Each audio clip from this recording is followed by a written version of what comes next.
Welcome to Homebrewer TV. Glad you made it again this week. I hope you've been out there brewing a bunch. This week, we're going to talk about my Conical fermenter, a little tip for your kegs, and I have got 2 more beers, of course, that I get to test.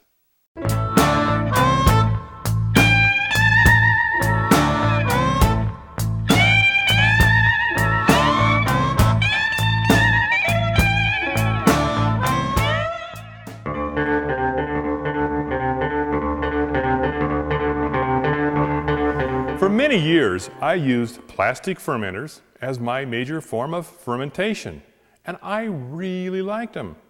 They're inexpensive, easy to clean, easy to use, and when they're full, they don't weigh that much to be able to haul them from spot to spot.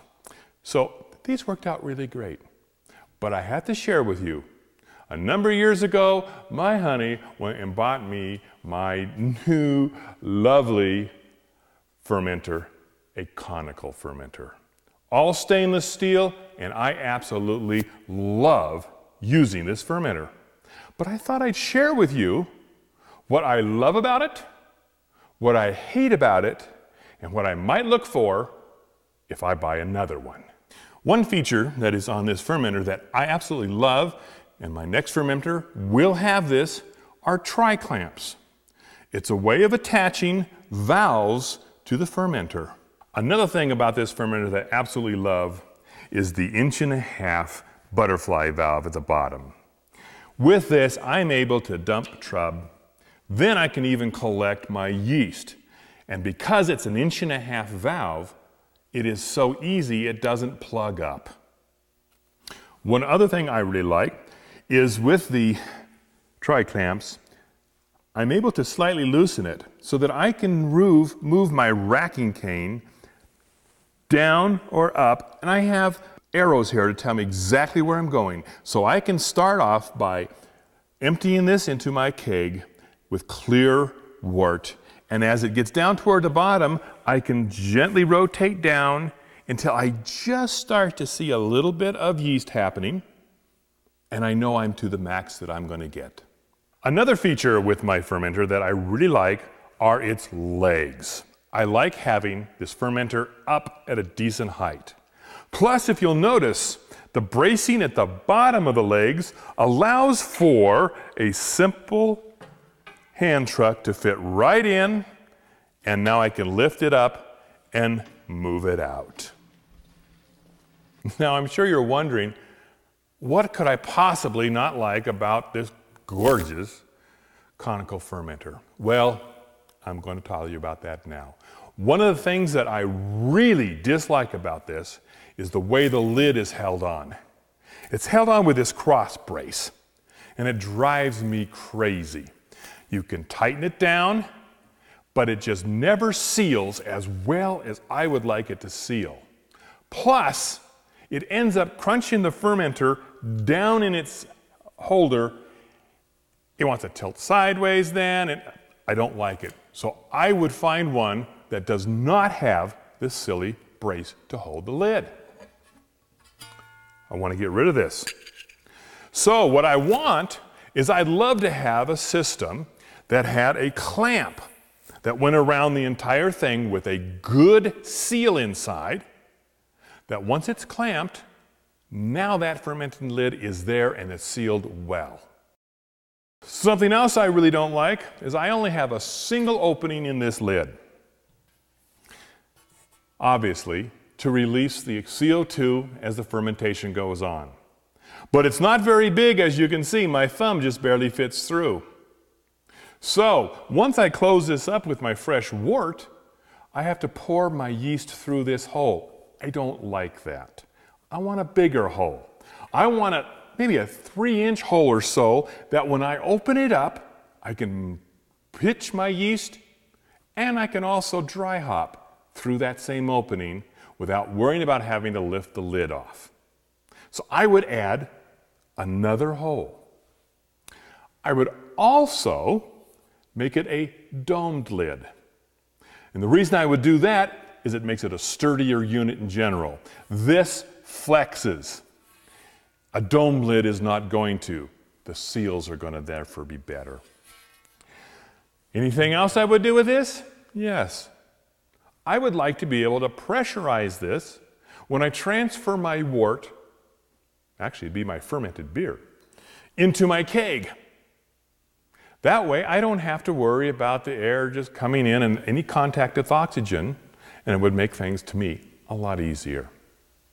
So those are the changes that I would want to make when I'm looking for my next big stainless steel fermenter. When's the last time you kegged up your beer, pressurized your keg, and realized you have the slightest, most minute leak somewhere tough to find? I know it's happened to me. And at one time, I let an entire 5-pound cylinder of CO2 run through the keg before I woke up to the realization. Well, today I'm going to tell you how I go quickly through my kegs, and then what I've found that can sometimes save your leaks. When I first get a used keg, unless the person that I've gotten it from guarantees they've replaced the O-rings, I always replace the O-rings. And that includes ones that's on your pickup tube and inlet tube, and the O-ring on the in and out pieces, plus the old giant O-ring that goes on your lid. $3 to replace the O-rings. I mean, it's a no-brainer. Cheap, easy, but even doing so, at times I've found I still have a little leak somewhere. Well, one time I found that it was the pressure release valve. And at the very end of this pressure release valve is a rubber seal. That seal was just ever so slightly leaking. I've also had a situation in which, unless it was hooked up to my taps and to the CO2 tank, that the poppet valve rubbers were ever so slightly leaking. So here's my tip that has saved me many a time. I have found if you get a lubrifilm, food grade, it's transparent, no taste, no flavor, no odors, nothing, and spray it on all of the surfaces that the O-rings are going to contact. That includes spraying it on the ends of your tubes, spraying it around this lip before you put your gasket on. Spray it onto the poppets and your pressure release valve where the rubber pieces are. Just this little bit of lubricant will make the rubber a little more supple, and you're going to find that it will seal a little better. And you won't have that little teeny leak problem that drives so many of us nuts.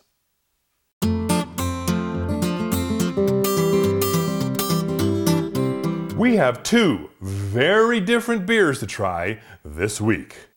In 1979, a gentleman named Ken Grossman decided he was going to open up his own brewery. And that is what is today the Sierra Nevada Brewery. You're going to love this story. Ken's initial brewery was all used equipment. And it wasn't necessarily brewing equipment. No, Ken went and found what he needed even in the dairy industry. Because, of course, they use stainless steel also. Well, it wasn't soon after opening the brewery that it started to make a name for itself. And Ken traveled all the way over to Germany and ended up coming home with an all-copper 100-barrel brewing system.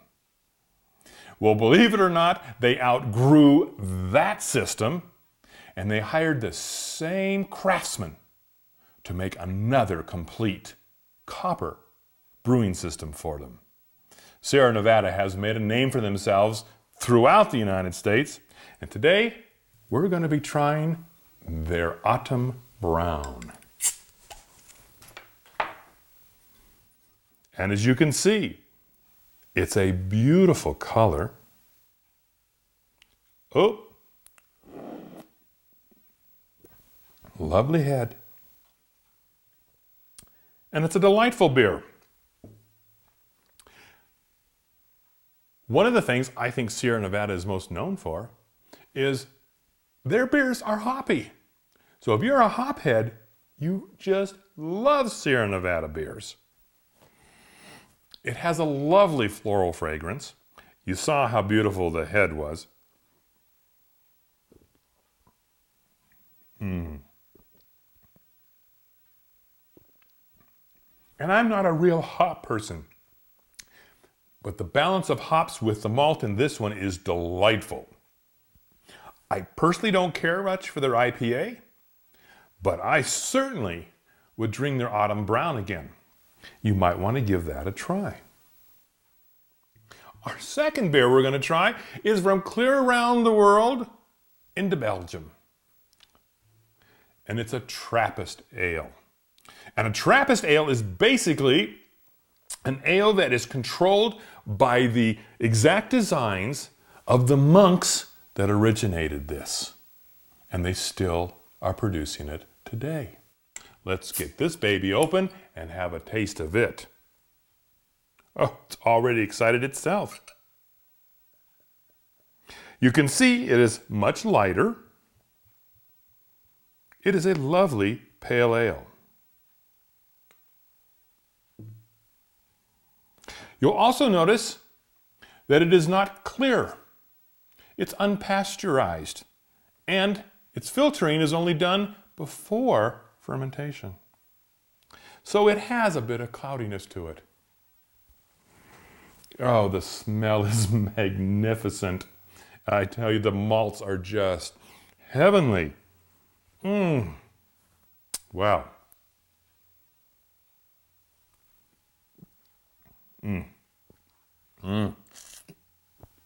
Oh, this is a delicious, delicious beer.